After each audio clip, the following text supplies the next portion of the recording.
안녕하세요. 지금은 저녁 7시, 8시고요. 한 30분 정도 읽고 또 퇴근하려고 합니다. 오늘은 낮에 이제 동암에서 이제 설명회 하는 갔다 왔거든요. 오늘 이제 최현종 총괄이사님하고 또 김순현 우리 RWA 대표님하고 또 우리 마상용 대표님 오셔가지고 설명회 하셨고요. 너무너무 우리 그 엑스피어 코인을 기대하셔도 좋다. 너무너무 기대하셔도 좋다. 네, 엄청 기대하셔도 좋다. 네. 1, 2년, 2, 3년이면 돈방석에 앉을 수 있으니까 그때까지 뭐 얼마를 투자를 하셨든 돈을 벌면 절대 함부로 투자하시면 안 되고요. 돈을 많이 벌고 싶으면 어떻게 하라고 그러셨죠? 천천히 가셔야 됩니다. 급하게 가시면 체합니다. 바로 저를 두고 하는 소리입니다. 뭐 어쨌든 이제 만약 삼성전자 주식을 아직도 가지고 있었더라면 투자자들이 흔히 하는 한탄이 있다. 그때 그 주식을 팔지 않고 그냥 가지고 있었더라면 지금 떼부자일 것이라며 아쉬워한다. 당시에는 주식이 2배나 올라서 횡재했다고 팔았지만 그 후에 더 올라가는 주식을 내가 판 가격보다 차마 비싸게 살 수 없어 포기하고 만 것이다. 삼성전자는 2020년 1월경 6만원대에 접근한 적이 있다. 삼성전자 상장 직후인 1975년 6월 12일 수정 주가 기준 56원이었던 것과 비교하면 1063배 오른 것이다. 이 데일리가 마켓 포인트에 인용한 기사에 따르면 당시 음마아파트 분양 대금을 치를 돈 2,400만원으로 삼성전자를 샀다면 지금 192억 9,730만원으로 불었을 거란 계산이 나온다. 여기에 배당액 재투자는 포함되지 않았으니 200억이 훌쩍 넘을 것이다. 현재 음마아파트 시세가 20여억 원이 넘어가니 1000% 이상 차이 나는 셈이다. 계산해보면 아까운 일이다. 하지만 억울해할 필요는 없다. 1975년도에 삼성전자 주식을 가지고 아직도 팔지 않는 사람은 이건희 회장과 그 가족들을 제외하면 단 한 명도 없을 것이다. 주인의 마음으로 기다린 사람이 흔치 않기 때문이다. 일반적인 투자 스타일로 보면 단기 투자가와 장기 투자가가 있지만 단기도 초단기 투자가 있고 장기에도 영원히 팔지 않는 투자가 스타일이 있다. 가치 투자자는 좀 다른 분류다. 가치를 기준으로 삼다 보면 단기 투자자가 되는 경우도 발생한다. 사자마자 급격히 올라서 표준 가치를 넘어가면 보유 기간과 상관없이 매도를 해야 할 경우도 생긴다.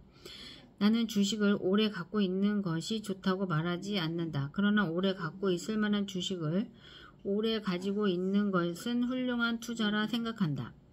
앙드레 코스톨란이 유럽 증권계 위대한 유산으로 칭송받는 투자의 대부, 또 파란만장했으며 전설적인 장기 투자자인 일본의 고레카와 긴조도 몇 번의 파산을 맞이했었고, 피터 린치 금융인 필레델피 매니지먼트 앤드 리서치 부회장은 불명예 퇴사를 당하기 전에 스스로 영리하게 걸어 나왔다. 이들 모두 장기 투자자지만 힘든 날이 없었던 것은 아니다.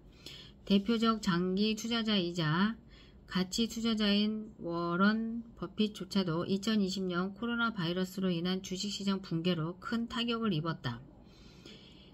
6개의 종목이 무려 50% 이상 폭락했는데 버핏의 전통적 가치주 중심의 포트폴리오가 유난히 강한 폭격을 받았다. 11세부터 시작했다는 그의 80년 투자 인생의 막바지 평생의 명성에 금이 가는 순간이었을 것이다. 나는 거래에 능한 사람이 아니다. 거래에 능하지 못한 사람은 거래를 하면 안 된다. 그래서 자동차를 사기 위해 흥정을 할 때도 적정 가격을 찾아낸 후 세일즈맨에게 최종 인수 가격을 단 한 번만 제시할 수 있다고 말한다. 가격이 마음에 들면 한 푼도 안 깎고 살 것이고 마음에 안 들면 그냥 나갈 것이라고 말한다. 그리고 추가 흥정은 하지 않겠다고 한다. 대부분 이 방법으로 가장 합리적인 가격으로 차를 살 수 있었고 1시간 안에 차를 가져온 적도 있다. 부동산을 살 때도 거의 같은 방법을 유지한다. 흥정이 완료되었는데 또 다른 이유로 또 다른 가격을 요구하는 순간 나는 거래를 중지한다. 다시 흥정이 오가는 상황보다 매물을 버리는 쪽을 선택한다. 눈치가 오고 가고 협상을 주고받는 일을 좋아하지도 잘하지도 못하기 때문이다. 이 방식이 거래를 잘하지 못하는 사람이 쓸 수 있는 가장 최선의 거래 방법이다. 그래서 주식을 매번 사고 팔고 하는 상황도 싫어한다.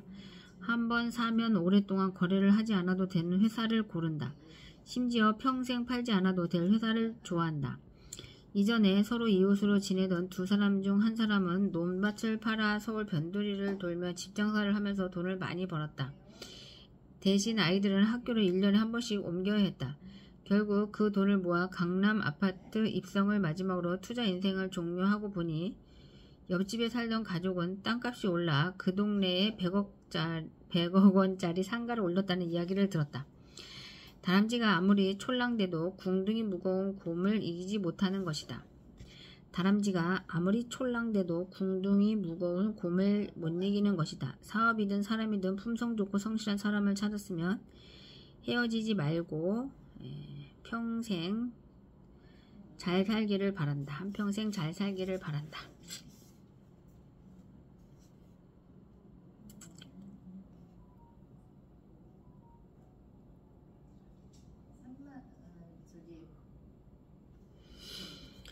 국제적 수준의 행동 에티켓과 세계화 과정. 중앙대에서 사업가 제자들을 데리고 글로벌 경영자 과정 교육을 2년간 진행했다. 한국을 넘어 전 세계로 사업을 확장하고 싶은 경영자들이 모여들었다. 이들과 일주일간 미국 로스앤젤레스나 뉴욕에서 현장 교육을 위해 미국 업체나 사업 구조 등을 찾아다니는 교육이 있었다.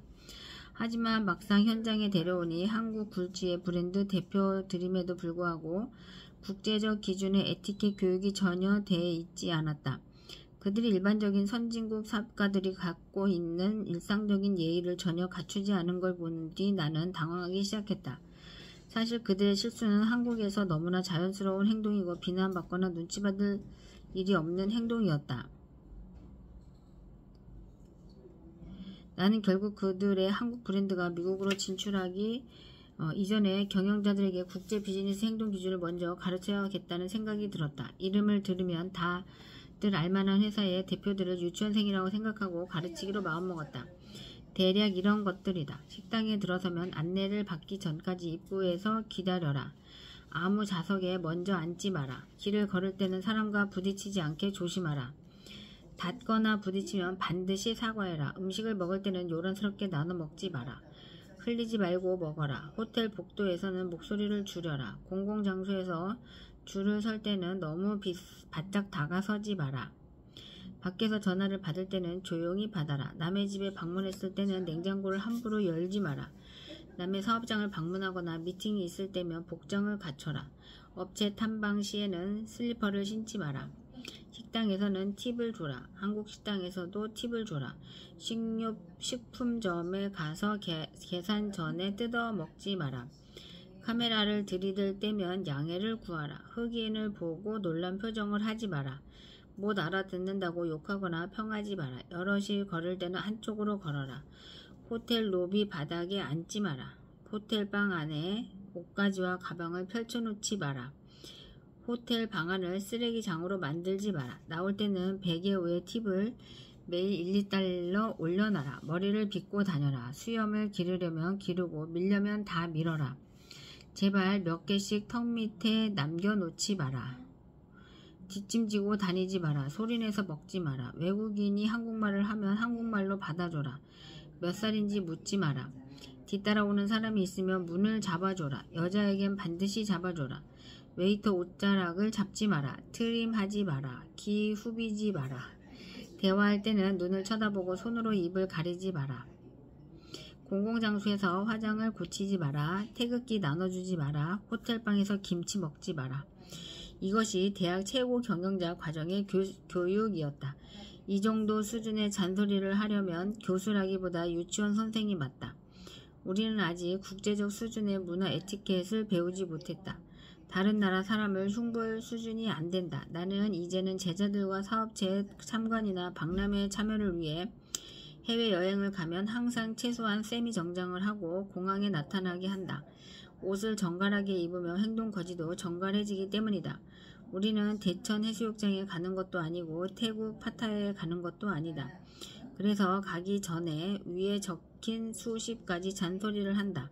모두 성인이고 지식이 있고 직원을 둔 회사의 대표들이지만 그들의 위치에 걸맞는 대우를 받으려면 배워야 하기 때문이다. 이 간단한 에티켓이 자신과 자기 사업체의 품격을 높여준다. 서울에 100만 명이 넘는 외국인이 산다고 하나 우리는 아직 국제 기준의 에티켓을 배우지 못했다. 한국 사업가들이 외국에서도 사업을 하려면 국제 규격에 맞는 행동 양식을 배워야 한다. 매너 마켓맨. 매너가 사람을 만든다. 영화 킹스맨의 주인공 해리의 유명한 대사다. 미국 콜롬비아 대학의 MBA 과정에 참여한 CEO를 대상으로 당신의 성공에 가장 큰 영향을 준 요인은 무엇인가 라는 조사를 한 결과 93%가 매너를 뽑았다. 매너는 교육이자 습관이요 상대를 존중하고 배려하는 자세다. 국제적 성공도 매너에서 시작된다. 이 글이 생각보다 여러 곳에 인용되고 알려진 것에 놀랐다. 특별히 한국은 이제 문화적으로도 경제적으로도 선진국 대열에 들어왔기에 해외여행이나 국제사업을 하는 모든 한국인은 이런 실제적인 국제사회 에티켓을 반드시 배워야 한다. 매너 없는 부자는 경멸을 받게 되고 그런 나라의 문화는 인정받지 못하기 때문이다. 이거 진짜 심각한데요. 여기 봐봐요. 식당에 들어서면 안내를 받기 전까지 입구에서 기다려라. 아무 좌석에 먼저 앉지 마라. 길을 걸을 때는 사람과 부딪히지 않게 조심하고 닿거나 부딪히면 반드시 사과하고 음식을 먹을 때는 요란스럽게 나눠 먹지 말고 흘리지 말고 호텔 복도에서는 목소리를 작게 하고 공공장소에서는 줄을 설 때 너무 바짝 다가서지 말고 밖에서 전화를 받을 때는 조용히 받고 남의 집에 방문했을 때는 냉장고를 함부로 열지 말고 남의 사업장을 방문하거나 미팅이 있을 때면 복장을 갖춰 입고 업체 탐방 시에는 슬리퍼를 신지 말고 식당에서는 팁을 주고 한국 식당에서도 팁을 주고 식품점에 가서 계산 전에 뜯어먹지 말고 카메라를 들이댈 때며 양해를 구하고 흑인을 보고 놀란 표정을 하지 말고 못 알아듣는다고 욕하거나 평하지 말고 여럿이 걸을 때는 한쪽으로 걷고 호텔 로비 바닥에 앉지 말고 호텔 방 안에 옷가지와 가방을 펼쳐놓지 말고 호텔 방 안을 쓰레기장으로 만들지 말고 나올 때는 베개 위에 팁을 매일 1~2달러씩 올려놓고 머리를 빗고 다니고 수염을 기르려면 기르고 밀려면 다 밀고 제발 몇 개씩 턱 밑에 남겨놓지 말고 뒷짐지고 다니지 말고 소리내서 먹지 말고 외국인이 한국말을 하면 한국말로 받아주고 몇 살인지 묻지 말고 뒤따라오는 사람이 있으면 문을 잡아주고 여자에겐 반드시 잡아주고 웨이터 옷자락을 잡지 말고 트림하지 말고 기 후비지 말고 대화할 때는 눈을 쳐다보고 손으로 입을 가리지 말고 공공장소에서 화장 고치지 말고 태극기 나눠주지 말고 호텔방에서 김치 먹지 마라. 제가 이제 요즘에 좀 잘 가는 그 중국 식료품점이 있거든요. 거기 이제 어제는 갔는데 요즘에 좀 습관처럼 잠깐 한 번씩 들리고 있어요. 근데 계란도 진짜 싱싱하고요. 그리고 이제 제가 참외를 워낙 좋아하는데 이제 참외를 지금 며칠째 계속 사 먹고 있어요.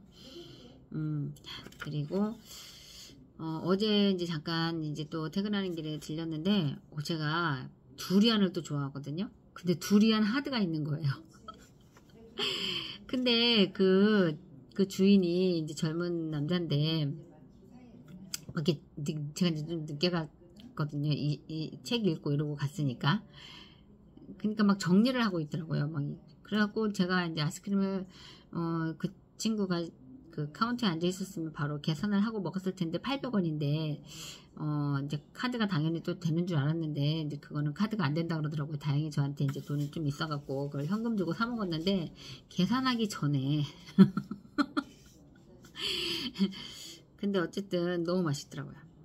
제가 두리안을 좋아하는데 그 가게가 이제 제가 횡단보도 건너가기 전에 바로 있는데 두리안 냄새가 이렇게 솔솔 나요. 그러니까 제가 두리안 냄새에 끌려가지고 거기서 이제 두리안을 파는데 한 통에 6만 원? 한 통에 비싸죠. 그렇게 팔아요. 근데 이제 두리안으로 만든 두리안이 들어간 두리안 냄새가 나는 하여튼 맛있는데 맛있더라고요. 하드가 이렇게 있어요. 그래갖고 또 이제 보니까 그것도 누리끼리 해요. 그래서 이거는 뭐냐 그랬더니 두리안으로 만든 케이크라는 거예요. 그래서 얼마냐 그랬더니 24,000원이래요. 그래서 제가 지금 별러서 그거를 한번 사 먹을까 지금. 제가 말레이시아를 쿠알라룸푸르죠. 쿠알라룸푸르. 예, 아니야, 나 페낭이었다. 거기는 가면 이제 두리안이 산지다 보니까 한 통에 한 10,000원 정도 이렇게 하잖아요. 그럼 이제 두리안을 이제 사가지고 네, 호텔 가서 먹으려고 사들고 왔는데 입장이 안 되는 거예요, 호텔이. 그래서 밖에서 실컷 먹다가 또 저 혼자 먹기에는 너무 많아가지고 거기 이제 아는 분들 같이 먹다가 그것도 남아가지고 그냥 놓고 그냥 호텔로 들어간 적도 있었거든요. 네, 두리안 참 좋아하는데 제가 어제 계산도 안 하고 미리 먹었다는 거. 하여튼 이것이 대학 최고 경영자 과정의 교육이랍니다. 네, 야, 전 너무 어려울 것 같아요. 근데 돈을 벌고 싶으면 예, 이렇게 하라는 거죠. 예, 야, 돈을 벌고 싶으면 현정이는 정말. 우리 이제 마상용 대표님이 이렇게 앞에서 말씀을 하실 때 참 자세가 바래요. 네, 자세가 예, 반듯합니다. 이제 옷은 그냥 이렇게 티를 입어요. 티에다가 뭐 청바지, 하여튼 그런 편안한 옷을 입고 바지를 입고 위에는 티를 입고 예, 신발도 아주 편한 신발을 신고 하여튼 이렇게 말씀을 하시는데 그게 전혀 불량스럽지 않습니다. 그리고 말도 되게 듣기에 제가 느끼는데 한 번도 거슬린 적이 없었던 것 같아요. 아, 왜 저렇게 말을 할까? 왜 저 정도밖에 안 될까? 저렇게 그렇게 예, 저는 그래서 제가 이제 다른 분들도 물론 이제 훌륭하시지만 그 마 대표님을 뵈면 이제 그런 부분에서 많은 신뢰가 가는 것 같아요. 예. 이 글이 생각보다 이제 여러 곳에 인용이 되고 알려진 것에 놀랐다. 특별히 한국은 이제 문화적으로도 경제적으로도 선진국 대열에 들어왔기에 해외여행이나 국제사회를 하는 모든 한국인은 이런 실제적인 국제사회 에티켓을 반드시 배워야 한다. 매너 없는 부자는 경멸을 받게 되고 그런 나라의 문화는 인정받지 못하기 때문이다. 당신의 출구 전략은 무엇인가? 회사를 창업하거나 현재 사업을 하는 모든 사람은 출구 전략을 가지고 있어야 한다. 출구 전략은 사업 초기부터 계획되어 있어야 방향성을 갖게 된다. 사업을 하면서 출구 전략을 전혀 고민하지 않거나 심지어 이런 말을 처음 듣는 사람도 있을 것이다. 우리는 어떤 사업을 시작하면 이것을 평생 할 거라 생각하지만 실제로 평생 동안 할 사업은 생각보다 많지 않다. 사업 환경은 날마다 변하고 나의 재정적 상태나 능력에 따라 변수가 많기 때문이다. 보통 사업은 3가지 정도의 출구 전략으로 나뉜다. 이 3가지 전략 중에 자신에게 어떤 것이 가장 유용한가에 대한 결정은 자신이 소유한 사업의 지속성장 가능성에 달려있다.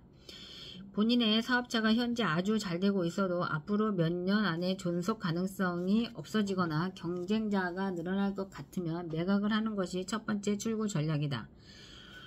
보통 사업을 하는 사람들은 지금 사업이나 장사가 잘 되고 있으면 매각을 전혀 생각하지 않는다. 현재 사업이 10년 혹은 30년 후에도 존재할 수 있다면 다른 문제지만 어떤 사업들은 아주 잘 돼도 1년 앞을 장담할 수 없다. 주식이 과열되고 팔고 나와야 하는 것처럼 과열되면 팔고 나와야 하는 것처럼 이때는 사업체도 팔고 나와야 한다. 사업체를 팔 때 가장 높은 가격을 받을 수 있는 방법은 당연히 가장 잘 될 때 파는 것이다. 그런데 자기가 만든 사업체에 애착이 생겨버린다. 어떤 사람은 본인 이름이나 자녀 이름으로 브랜드를 만들어 놓기도 하는데 내 이름으로 만든 브랜드라도 언제나 팔 생각을 하고 있어야 한다. 나라는 사람은 내 브랜드보다 고귀한 사람이기 때문이다. 그러므로 함부로 자기 이름을 사업체에 넣지 말자. 회사에 자신을 투영시키지 마라. 간혹 어떤 회사들은 사업이 잘 돼서 매각 요청을 받으면 지나친 가격을 요구하다가 성장률의 둔화를 맞는다. 더 이상 성장이 이어지지 않는 구간에 다다르면 매매 가격은 급격히 떨어진다. 앞으로 더 이상 성장하지 않을 회사를 정상 가격에 사고 싶어하는 사람은 없다. 구매하는 사람은 추가 성장에 대한 욕구가 매입의 가장 큰 이유이기 때문이다. 프랜차이즈 매장을 100여 개 넘게 키운 회사들이 이런 실수를 많이 한다. 더욱이 매장이 100개가 넘으면 개인이 살 수는 없다. 보통 펀드나 기관이 매입을 하는데 만약에 추가 성장 여력이 없다면 펀드는 살 이유가 없는 것이다. 현재 이익이 많아도 지속 성장 가능성을 곱하기 때문에 오히려 매각 가격이 낮아질 수 있다. 사업체는 사업체다. 회사는 내가 아니다. 잘 나갈 때 떠날 준비를 해야 한다. 두 번째, 출구 전략이 유용한 회사는 지속 성장 가능성이 높은 회사다. 회사가 산업 안에서 자리를 잘 잡았고 앞으로도 성장 가능성이 높고 성장을 마친 후에도 오랫동안 수입이 지속적으로 발생할 수 있는 사업을 만들었다면 가장 대표적인 출구 전략은 기업 공개 IPO 혹은 큰 기업과의 인수 합병이다. 기업 공개를 추진하는 이유는 크게 두 가지다. 회사가 너무 커져서 개인들이 살 수 있는 규모가 아니기에 여러 개인에게 분산해서 팔려는 기업 공개가 있고, 증자를 통해 자본 조달 후 더 빨리 시장을 장악하려는 목적의 기업 공개가 있다. 전자는 창업자가 팔고 나가려는 의도가 있고, 후자는 회사를 키우려는 목적이 있다. 마지막 출구 전략은 출구 전략이 없는 출구 전략이다. 이 전략은 사업체가 대를 이을 정도로 단단하고 강력한 브랜드 파워를 가졌거나 특정 영역에서 시장을 장악하고 있을 때 가능하다. 즉 해당 사업체를 팔아서 이만한 사업체를 다시 만들 수도 살 수도 없는 경우일 때는 평생 사업체를 운영하며 수입을 만드는 것이 전략이다. 동네를 넘어 전국에서 손님들이 찾아오는 맛집이나 이미 확실한 브랜드 파워를 가진 공산품 기업도 팔 이유가 없다. 대를 이어가도 좋은 사업체이다. 이런 사업체를 갖는 것이야말로 가장 최선의 출구 전략일 수 있다. 첫 번째, 매각 출구 전략을 가질 수밖에 없는 사람들의 꿈이 바로 출구 전략 없는 출구 전략이다. 사업을 하는 사람들은 이 세 가지 출구 전략을 놓고 자신의 사업체가 어디에 해당하는지, 앞으로 어떻게 할 것인지를 고민하고 준비해 놓아야 한다. 미리 준비하면 이에 맞춰 자신의 사업 방향을 면밀하게 조정해 나갈 수 있고, 투자 방향과 한계를 미리 계산할 수 있다. 선택한 전략에 따라 설비, 시설 개선, 증설, 부동산 매입 등의 큰 결정을 쉽게 할 수 있고, 불필요한 자금을 사용하지 않게 된다. 사업을 시작할 때 사업계획서가 있듯이 사업에서 물러설 때도 사업계획서가 필요하다는 것을 기억하기 바란다. 모든 비즈니스는 결국 부동산과 금융을 만난다. 8시 22분. 그 사업이 무엇이든 사업체가 성장을 거듭해 동네를 벗어나 큰 길에 들어서면 두 사람이 기다릴 것이다. 그 둘은 당신 양쪽에 서서 어깨에 손을 얹고 친하게 지내자고 적분할 것이고, 한 사람은 수트 차림에 넥타이를 맸고 한 사람은 잠바 차림에 모자를 썼다. 이 두 사람은 서로 경쟁자인 동시에 동업자다. 이 사람들은 이 바닥에 터줏대감으로 사업을 더 키우기 위해서는 이 두 사람과 잘 지내야 한다. 이들은 당신의 친구가 될 수도 있고 적이 될 수도 있다. 적이 된다면 사업을 더 키우기란 쉽지 않을 것이다. 친구가 돼도 진짜 친구인지 아닌지는 한참 지난 후에 알게 된다. 수트 차림에 넥타이를 맨 사람은 금융이고 잠바 차림에 모자를 쓴 사람은 부동산이다. 흔히 생산의 3대 요소가 토지, 노동, 자본이라고들 한다. 농업이 중요시 되던 시절에 나온 이론으로 현대식 생산의 3대 요소를 바꾸면 부동산, 사업체, 금융이다. 모든 사업은 부동산을 기반으로 한다. 어떤 사업이든 매장이나 사무실 혹은 공장이 있어야 하기 때문이다. 모든 부동산은 가치를 지니고 있고, 이 가치는 정확한 수치로 산출된 실물 금액을 가지고 있다. 실물 가치를 지닌 변동적 자산은 모두 이자를 만들거나 배당을 지불한다. 부동산을 사용하는 사업체가 지불하는 임대료는 배당이나 이익에 해당한다. 임대료를 지불할 수 있는 사업체가 있다는 뜻은 부동산과 긴밀하게 연결되어 있다는 의미다. 임대료를 지불할 수 있다는 것 자체가 부동산을 매입하거나 개발할 수 있는 힘이 있다는 뜻이다. 따라서 부동산 소유자들과 긴장이 생긴다. 부동산 사용자가 될 수도 있지만 부동산 구매자가 될 수도 있는 것이다. 즉 부동산을 살 수 있는 구매 자격을 가짐으로써 현재 사업체와 부동산을 연결하면 기존 사업 못지않는 지속적 이익 구조를 만들 수 있는 것이다. 결국 사업을 잘해서 어디든 매장을 열어도 임대료를 낼 여력을 가진 회사를 소유했다면 수많은 부동산을 소유할 수 있는 자격이 생긴 것이다. 이때 금융이 와 융자의 도움을 받으면 회사의 자산 구조에 사업체와 부동산 소유라는 두 가지의 이익 구조가 나타난다. 부동산은 상대적으로 사업체보다 안전자산에 속하기에 수익에 비해 높은 가격에 거래되는 특성이 있다. 수많은 회사가 부동산을 소유하고 있는 이유가 바로 이것이다. 사업체는 시장을 장악하고 성장률을 유지하기 위해 투자금을 모으고 인수합병이나 기업공개를 통한 상장까지 가야 하는 상황에 놓이게 된다. 이 모든 과정에 금융이 관여하게 된다. 투자의 종류와 방향에 따라 금융자본은 회사의 조직과 지분 그리고 이익 배분 방식을 결정하려 하고 이 협의에 따라 회사는 금융조직과 동업의 길을 걷게 된다. 스타트업 회사와 같은 경우에는 프리시드, 시드, 시리즈 A, 시리즈 B와 같이 연쇄적인 투자 진행을 받으며 지분을 희석하는 과정이 있고 자본의 금액과 성격에 따라서 창업자의 지분 이상을 요구하거나 신주 발행에 관여하는 식의 경영 참여를 하기도 한다. 자본이 회사 안에 들어온다는 뜻은 신용이 자산이 되기 시작했다는 뜻과 동일하다. 이때는 더 이상 창업자가 자기 사업을 잘한다고 해서 모든 것이 끝나지 않는다. 금융 조직과 잘 지내고 자본을 이해해야 존립할 수 있는 단계로 넘어간 것을 뜻한다. 수입의 발생 방식은 몇 가지로 나뉜다. 먼저 자신의 노동력이 곧 수입이 되는 임금 노동자나 자영업자가 있으며 다른 사람의 노동력과 자본으로 수입을 만드는 기업가도 있다.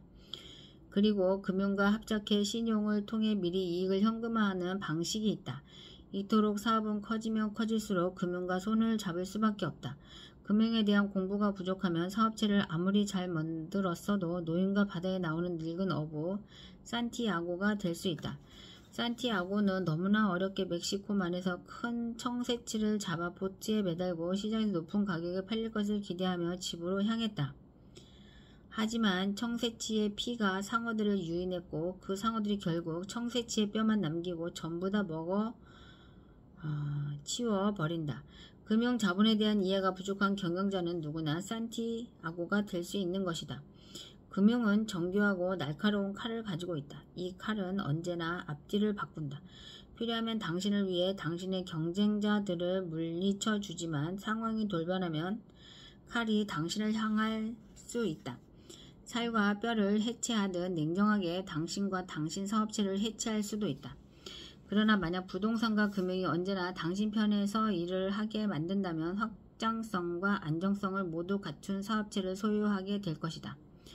또한 이렇게 커진 사업체는 규모를 키워나갈수록 부동산과 금융을 발밑에 둘 수 있게 된다.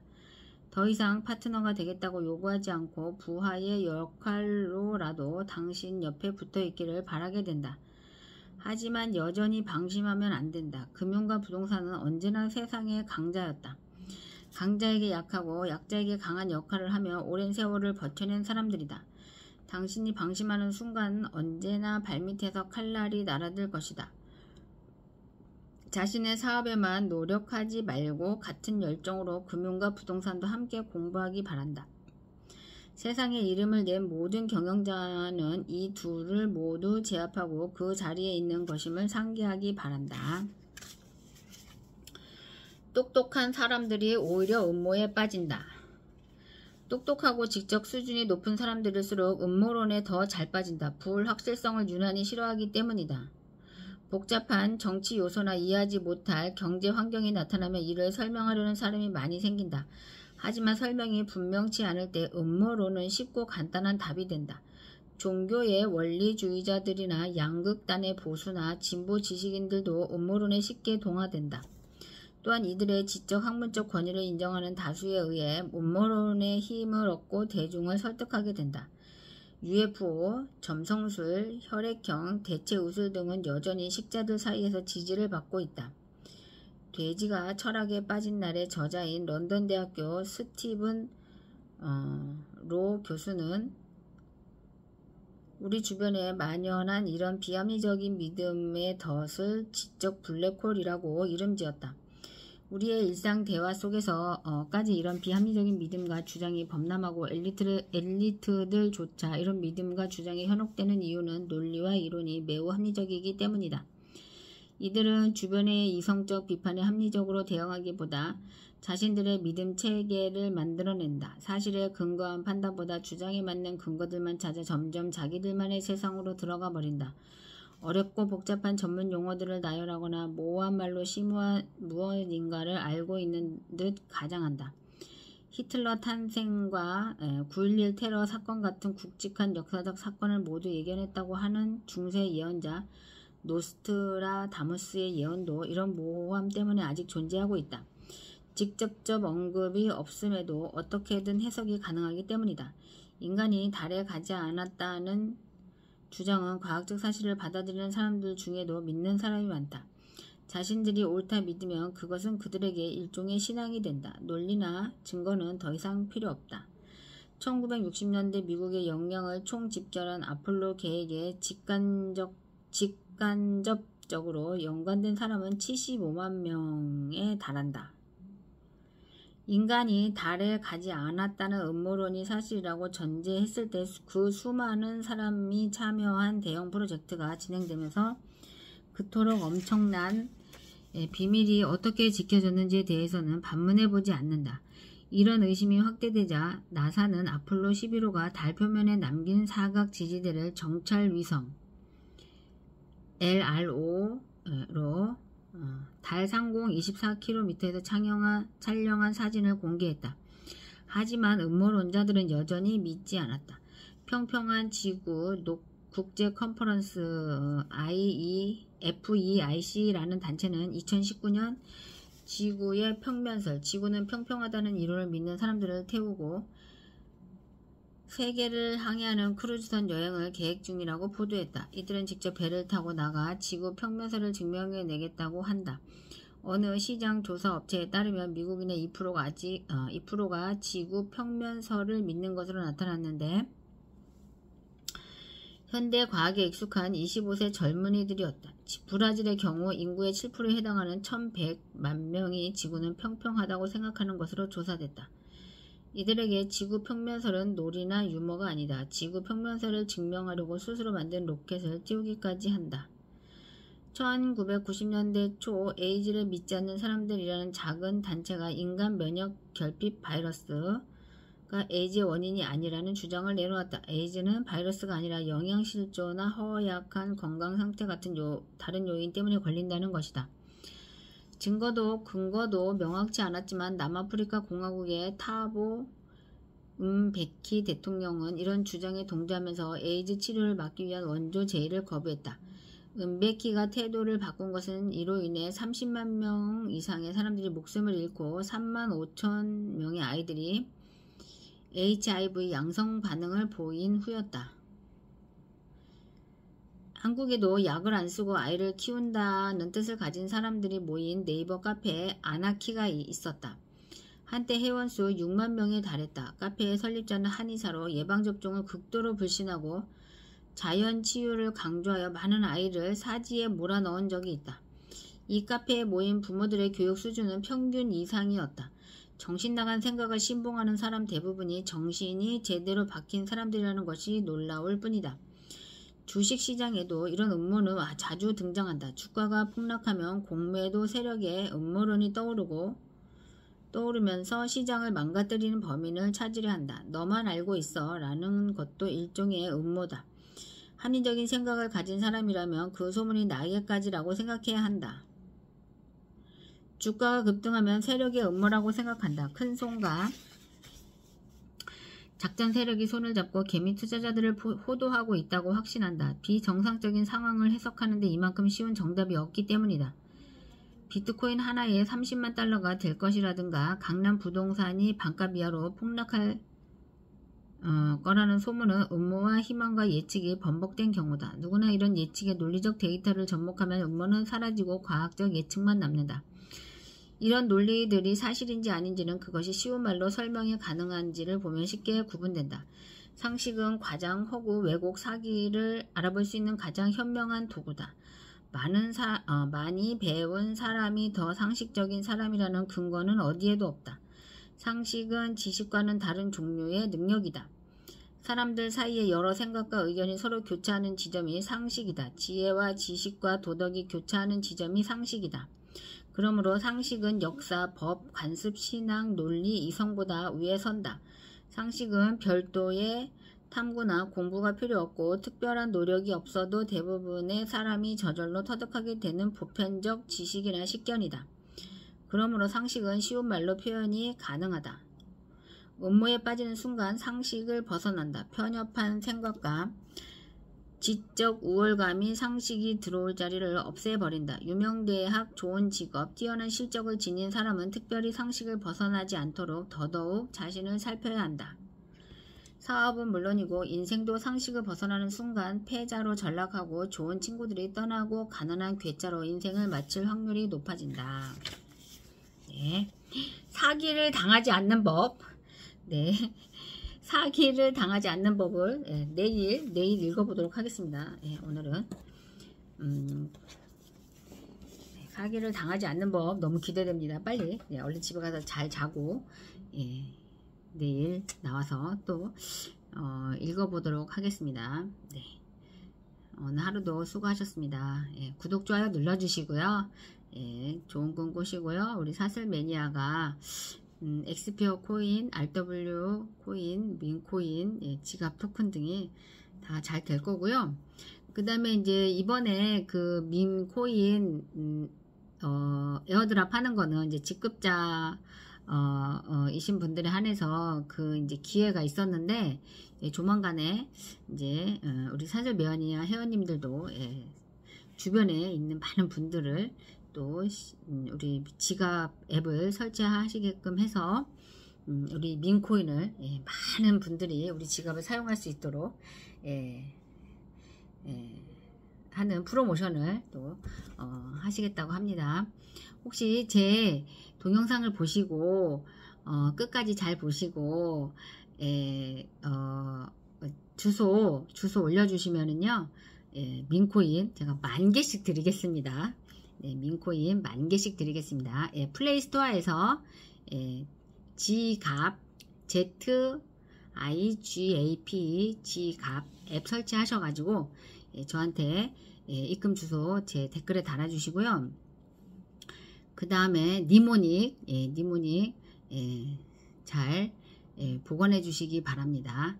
캡처도 해서 보관해 주시고 복사도 해서 보관해 주시고 또 휴대폰이 아닌 다른 곳에도 메모를 잘 해 놓으시기를 바랍니다.